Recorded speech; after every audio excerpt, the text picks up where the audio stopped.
Hey, let's have a quick talk. Have you noticed that the capital raising game has completely changed over the past couple of years? Are you a syndicator, a fund manager, a capital raiser that's struggling to attract investors beyond friends and family? And it's just become so difficult to raise enough money for your deals? Are you losing out on incredible real estate deals that are now showing up in the market because you're not confident that you can raise enough money from your investors to take down those deals? Or worse yet, are you even considering having to throw in the towel on your real estate business and go back to your W-2 because you're struggling to get those deals done due to lack of capital? This is why I created LinkedIn Capital Raising Secrets. It's a course where I teach you my proven 4-step system to turn strangers on LinkedIn to investors in your real estate deals. We teach you how to hack the LinkedIn algorithm so your target investors see your content, learn from you, like you, trust you, and invest with you. And that is just the beginning of what you'll learn. LinkedIn has over 1 billion users who are looking to grow their wealth, and you have a fantastic opportunity to tap into high net worth individuals to invest in your real estate deals. So in this 8-week on-demand course, we teach you how to find qualified leads and turn them into investors in your deals without feeling like a pushy used car salesman. Oof. So how do you sign up? Go to capitalraisengsecrets.com now and click apply. Fill out our application and see if you're a good fit for the course. We want to make sure that we can help you. And our course will show you how to raise millions and millions of dollars of capital from complete strangers compliantly on LinkedIn, just like I've done, so you don't have to worry about falling short on a raise again. Visit capitalraisengsecrets.com and click apply now to get more information. Welcome, everyone. We're so excited to bring you to another coaching episode today. As a reminder, my name is Amy Sylvis. I'm your host here. I am the founder and CEO of Sylvis Capital, and we're here with a coaching episode with our dear friend, John, here today. And we're really excited to welcome him. I've known him for, it feels like it's been a couple years, maybe somewhere around there. It's been a few years, yes, for Yeah, I sure. thought so. Time goes by so quickly in this space. So sometimes you feel like you know people for longer than you have. So I wanted to verify, but please introduce yourself. Let the audience know a bit more about you, and then we'll get into some of the great questions that you have about capital raising. Well, thank you, Amy. It's a thrill to be here and join you. And I've admired and respected your experience and all the things that you've shared with this community for all this time. We do kind of run into each other. We meet maybe at an event like a multifamily conference and we see each other again, and then it's catching up. It's talking about things and shared experiences. And it's been great to know you and get to know you and watch your business grow like this. It's a thrill to be here, and I'm excited to be able to tap into some of your extensive experiences. Oh, yeah. Happy to share. I love that you kind of touch on the fact that we're all in this together. We help each other. We try to share knowledge. The pie is big enough for all of us. So the more that we can share and uplift each other, the Yes. better. And I love that you and I share that common, sentiment and mindset about this space. Can you tell folks a little bit about your capital raising journey, what it's been like for you in this space, what you've been able to accomplish? Yeah, certainly. When I first started buying multifamily, it's first 15 years ago, and I'll go through all the details of the first ones, but they were by myself and maybe with a joint venture partner, and then learned syndicating and would go to these conferences and meet a lot of people. And I've been an entrepreneur in various parts of my life and become good and familiar with networking, and I enjoy it. Enjoy going out and introducing myself and meeting people. And I've done that at these conferences. You meet people and you learn a little bit about them. You get their card, their contact information, and spend a couple days at the conference, and then you go home and you collect their names. And I've got an IT background, and I've got the spreadsheets and software tools and everything. And so I've collected names and then met partners and then found deals. And then you're kind of putting things together and you're thinking, oh, let's go out and buy multifamily property. Let's syndicate a property. And great, we've all got names on our list. And then the first property that we put together, being partners, I'd be contacting them and nobody was responding. And it was just an experience of, well, I've met these people and what's going wrong here? And eventually got the deal done, but it wasn't through a lot of additional work that I never expected. And then realized that these are people that I had not nurtured. I met them like 2 or 3 years ago and dropped them in my list, and that was that. And so I was advised by people, you meet a lot of smart people and informed people to do something to nurture and take care of your clients or even the people that you met in your contacts and your list. And so I started a newsletter, and that has helped kind of keeping them warm, reminding you who I am. But that's been the perpetual problem, is that they don't know who I am and what I've done. And I don't want to be in a mode of always pushing, here's my successes, here's who I am. Look at me, look at me. That's not really Mm. who I am. I've never done that before. And so I'm trying more things like to share more of my experiences. I've got my share of successes and failures, and there's a lot to learn. And so to me, that seems to be the key to developing better relationships and making sure that they know that I can help them, that I'm offering something that's not just for me to benefit, but for them to benefit as well. I mean, I want to educate and nurture. And that's been my capital raising experience, is putting myself out there and laying a lot of the good and the bad out there for people to see who I really am. I appreciate that candor so much, John, because I mean, I'm going to ask our audience who they can't respond because they're listening a couple weeks after, but raise your hand if what John says resonates with you. I've been there. I've absolutely been there. I mean, John and I talked before we hit record about the fact that, a lot of us went through formal training, maybe from a guru, Yes. and they teach us how to underwrite, which is fantastic. They teach us how to choose a market, build broker relationships. Maybe if we're lucky, we get some asset management training. But a lot of us may have heard, hey, if you have a great deal, guess what? The money will come. Ask Oh, your yeah. friends and family. Huh. Yeah, right. And it sounds a One of the bit. big lies. Yes. Ah. Well, and I think for some people, that might work for a deal or two, depending upon how extensive your network is and how lucky you get. But what you articulated, John, is so common, and it's definitely something I experienced before I kind of figured out how this system works. Of, I'm so excited about this thing. I understand what's going on. How do other people not see this? I talked to them once or twice. They should be sold, right? I'm pumped. Yes. You should be pumped too. Don't you see the benefits to you? Aren't you ready to jump on board? And then Mhm. I think we all realize, oh goodness, wait, there's some more work to do. And I love that you bring up this concept of nurturing, because it's kind of this nebulous topic. But my goodness, other than generating leads, lead generation, this nurturing, this building know, like, and trust is the key to capital raising without feeling pushy and slimy and used car salesman-y and maybe compromising your integrity, which none of us want to do, right? We want to create a win-win situation, just like you said.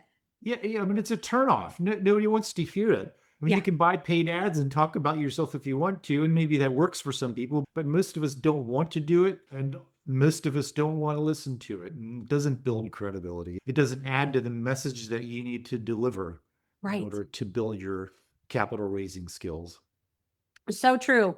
And we talk, just to kind of put some structure. Some folks may have heard this on our podcast before, but there really are 4 phases of capital raising. And I'm just going to go over them just here in 60 seconds to ground everybody. And so that'll help inform kind of his great questions that are coming up for us. You may be in phase 1, the fear zone, where you've had little, if any, success raising capital. You may be in phase 2, the pipeline purgatory, where you've had early confidence with 1 or 2 raises, but they're from friends and family. And then maybe you have run out of capital from friends and family. And then the third phase, the bottleneck break point, where, hey, your capital raising has gotten nice and consistent and your confidence is growing, but the amount of capital you're raising has really plateaued and you're looking to get to the next level. And then, of course, phase 4, the confidence zone, where I want all of us to be, which is where capital raising feels easy and predictable. You've got reliable deal flow, a consistent growth. All of these systems and processes are down pat, and really your capital raising supports your lifestyle and your business. So, John, you mentioned you think you're probably in phase 2. Is that right? Yeah, that's pretty much where I am. Yes. Okay, great. You're right where you need to be. So let's talk about some of the questions that you have. I think they're really insightful and would love to be able to help you and, of course, help our audience with some of the things that are on your mind to level up your capital raising game. Yeah, yeah. Well, I'll start off with a simple one. We've all had experiences using the technology, and we're seeing AI coming as a freight train, and you better get on or it's going to pass you by. And there's a lot of truth to that. And I'm not an AI expert, and I look for more ways of trying to use it in multifamily real estate in general, but capital raising in particular. And for you, what's worked for you? Do you use AI tools or has it been helpful to you? And where has AI come in your capital raising experiences? Very topical. I love that you bring this up. And I think as a society, right, we're all excited about what AI can do in terms of streamlining and productivity and all of these things. I have actually chosen to take a bit maybe of a Luddite perspective on this, not to be disappointing. But hey, you know what I found? That people are on the lookout for AI as investors and as consumers right now. And what people really cherish are these personalized relationships. So, quite candidly, and this isn't a surprise to you or our audience, LinkedIn is where 90% of all my investors have come from. Complete strangers raise millions and millions of dollars on LinkedIn. I'm actually seeing AI, in my humble opinion, being widely abused and likely turning people off. I know lead generation is just one part of the capital raising business. So, this is going to be a multi part answer, but I just love this discussion because I think a lot of us can really tell when a post has been generated by AI, when someone's hired a virtual assistant who's putting a post into ChatGPT or a large language model and spitting out a comment and copying and pasting that as a comment, or maybe even auto generated DMs or messages. That doesn't mean the AI can't help give us inspiration for content to write on LinkedIn. I'm candidly not a great proofreader, so I have ChatGPT proofread because I'm excited to, write content, have ideas, but sometimes I may, misspell or have a silly typo. So I'll have ChatGPT go ahead and point those out for me. But just in terms of lead generation on LinkedIn, probably the closest thing I use is on occasion, I'll have Canva help me generate some images for my posts. Aside from that, I really haven't found an area where AI is incredibly helpful in capital raising. I think I've seen really bad examples of that in this space, and I've seen trust be quite easily ruined. It's really hard to gain trust with people. It's pretty easy to ruin it. So, probably not the answer maybe you were expecting, my friend, but truly, I haven't found a place for it where it feels authentic and genuine and engenders trust for my investors and I.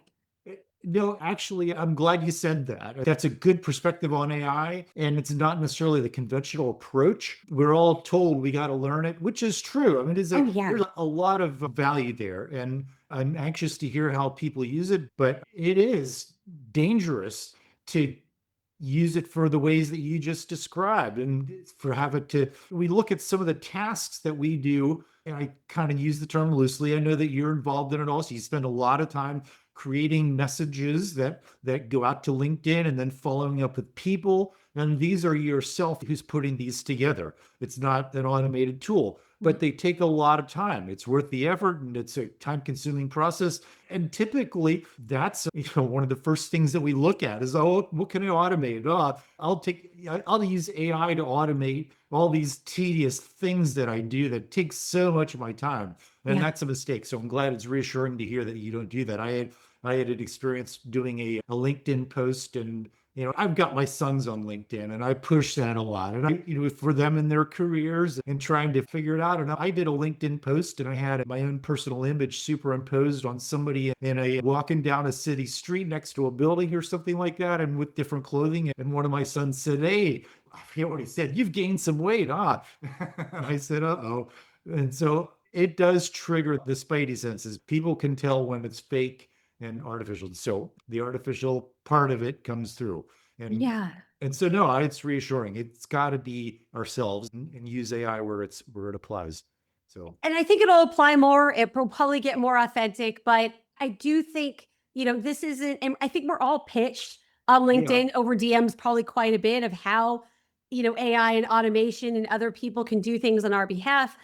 That may fit for a $50, $100, maybe even $1,000 widget. That's not what we're yes, doing. These are yeah, $100,000, $250,000, $1 million investments. That's a whole other standard of relationship and trust. And I absolutely tell is. you, when I hear some people say, "Oh, yeah, my VA is commenting on my behalf," and then they get on the call with an investor And the investor tries to say, well, hey, remember when we had this back and forth conversation and it wasn't even them?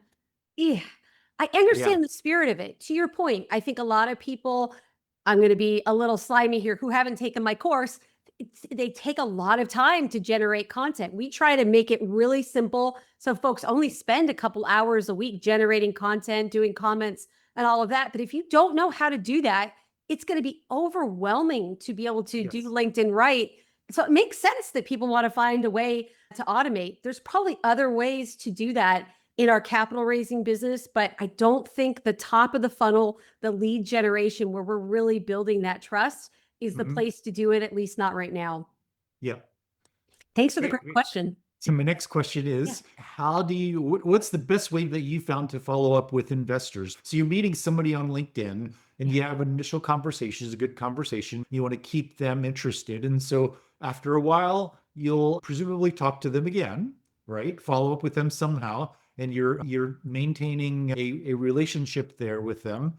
What's the best way in your world to do that? Do you just pick up the phone and call them randomly? Do you reach out and try to schedule a call with them? Or what has worked best for you? I love this question. This is so, so good. So, yeah, how do we? I think of this in terms of a push versus pull. And I always think, especially for, more expensive things that we offer, right? So, again, not $1,000 widget. This is a $100,000 investment, if not more. I think it's essential that we have people drawn to us as opposed to us chasing them. So, what does that look like? As you said, maybe we've had some conversations in comments or on DMs for a potential investor. What does that next step look like to bring them closer to us down our funnel? I think there are several ways.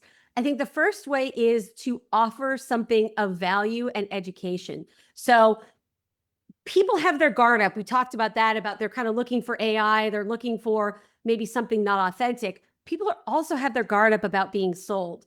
So I think I actually got an automatic DM from someone who's also in the capital raising space. I think he was doing it to everybody. So I just happened to be on his list. But it was this like, hey, you want to schedule a call? And I'm like, oh, my friend, this is not it. This is, you know, there are people Yeah. in your network who barely know who you are, what you do, and that really lowers your status. It makes you feel a bit more desperate. So, offering some sort of education, whether it is an ebook, whether it's a webinar that's live or maybe on demand, offering a checklist.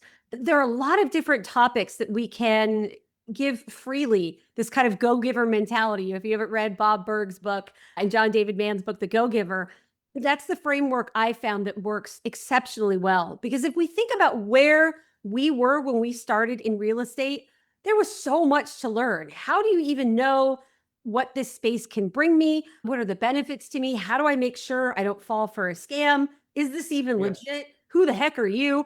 There are a lot of points along the way where we can hold someone's hand through the process and help them feel more comfortable, more familiar, and therefore build more trust with us. But I really think it starts with giving, giving, giving.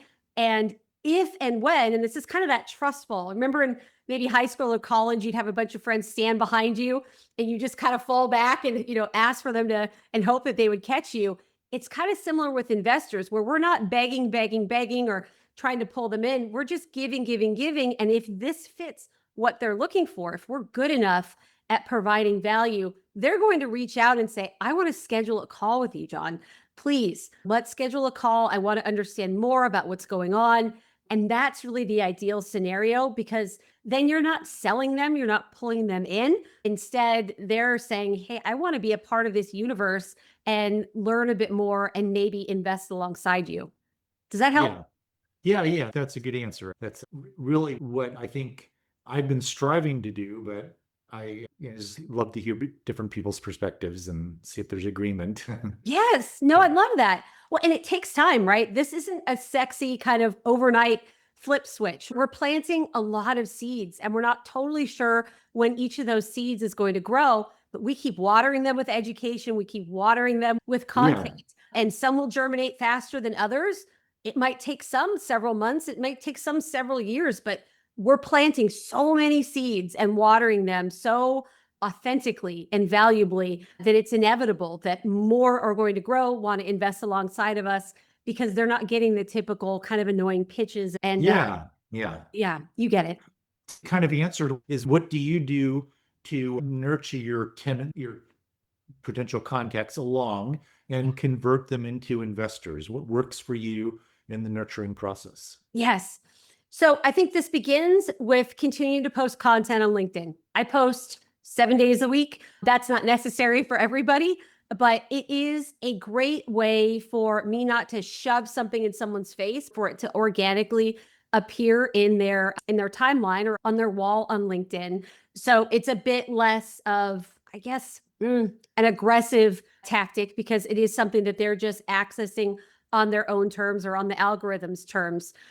So that's the first step. The second step, yes, is once they're in my system, once they're in my funnel, there are several points of contact. And I do try to do educational webinars as much as possible. There's so much in this space, like I mentioned, that folks need to learn in order to be good investors. So I think newsletters are good. I think they're important. I think most people aren't reading probably more than 3 paragraphs of text, if that, on Yes. newsletters. I see some news. I haven't seen yours, so this isn't I'm not commenting on you personally, but I get some newsletters that are just paragraphs and paragraphs long. And it's like, oh, this is an encyclopedia. No one's consuming that. They really, really aren't. So getting in, getting out, I do kind of newsletters or little snippets here, but ways to become 3-dimensional, like through a podcast, through live webinars, through LinkedIn Lives, to really, people get to know, like, and trust you better when they can see you as a live animated person. So I really think that live kind of webinar / podcast content is helpful. Those newsletters are helpful. But again, everything is around education, keeping that focus. I think that nurturing helps tremendously. And then, of course, the one-on-one calls, but I'm not necessarily the ones reaching out for that. We may do something. I'll mention this just real briefly.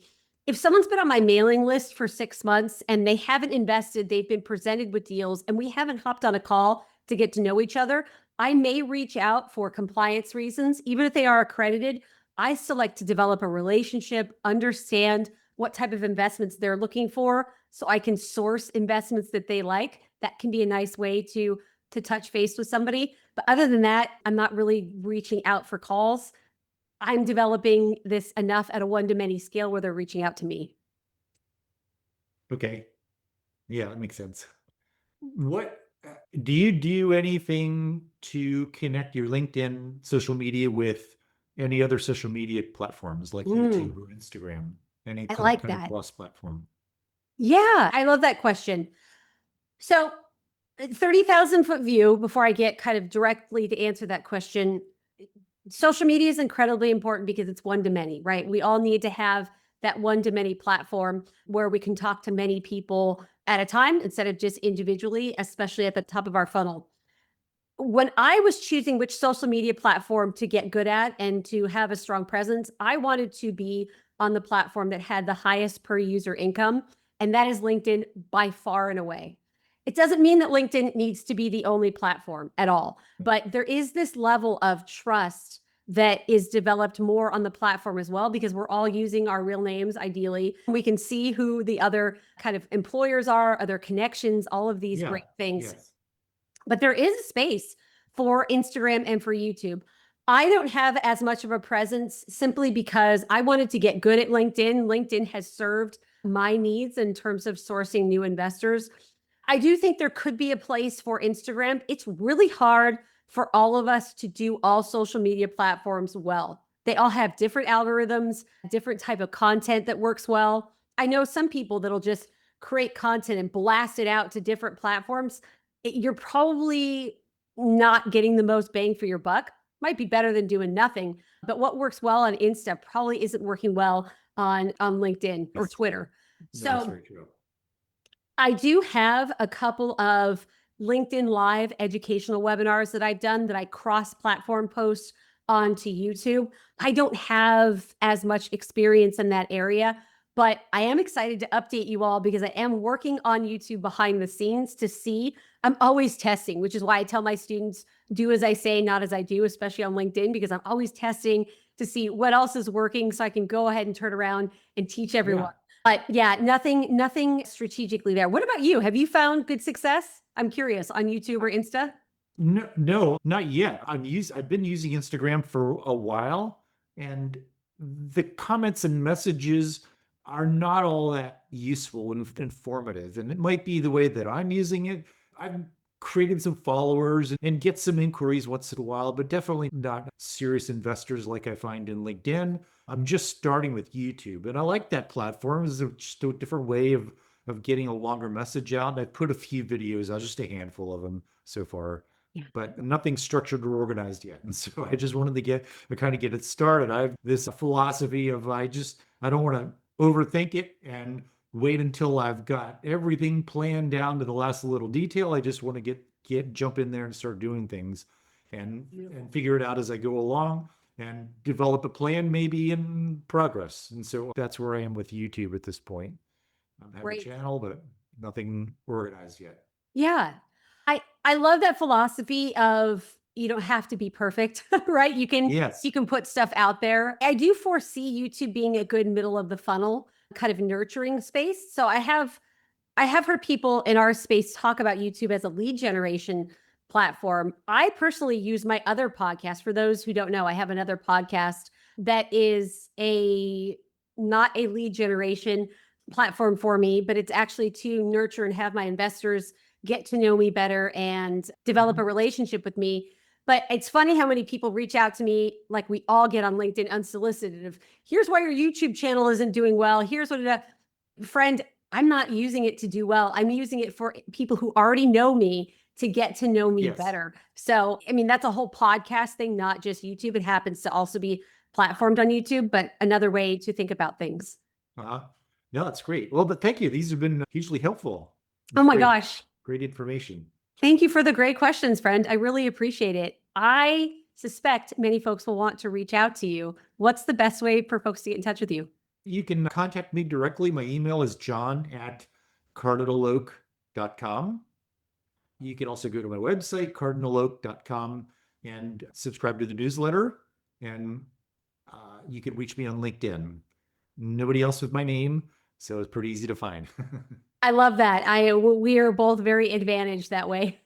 Yes. Yeah, no one else having our name. Well, I would encourage you all to reach out to John, and yeah, happy capital raising. Thank you again, my friend. And Yes. looking forward to seeing everyone on the next episode. Have a Great. wonderful Thank day. you, Amy. It's been fun. Thank you. Bye for now. Hey, if your 2025 didn't go as you planned, the question isn't what goal should I set for 2026? It should be what should I be doing before the real estate deals show up? I just closed a 4 property portfolio in Oklahoma, 498 units. My partners and I raised $12 million. 83% of the capital that I raised came from people that I did not know 3 years ago. I didn't know most of these people just 1 year ago. Your friends and family are completely tapped out and flying all over the country, going to conferences, trying to raise capital from other people who are trying to raise capital from you. Come on, we know it's no longer working. I created a 4-step system that works to help you increase your capital raising capacity in just 90 days, to dramatically increase the number of people who know who you are, to give them the opportunity to decide whether or not they like you without doing one-on-one calls. And when they book calls with you, they say, I feel like I already know you and I'm ready to wire money to your next deal. Learn more at capitalraisingsecrets.com. That's capitalraisingsecrets.com, and apply to see if you're a good fit for our 8-week on-demand course. Looking forward to seeing you there.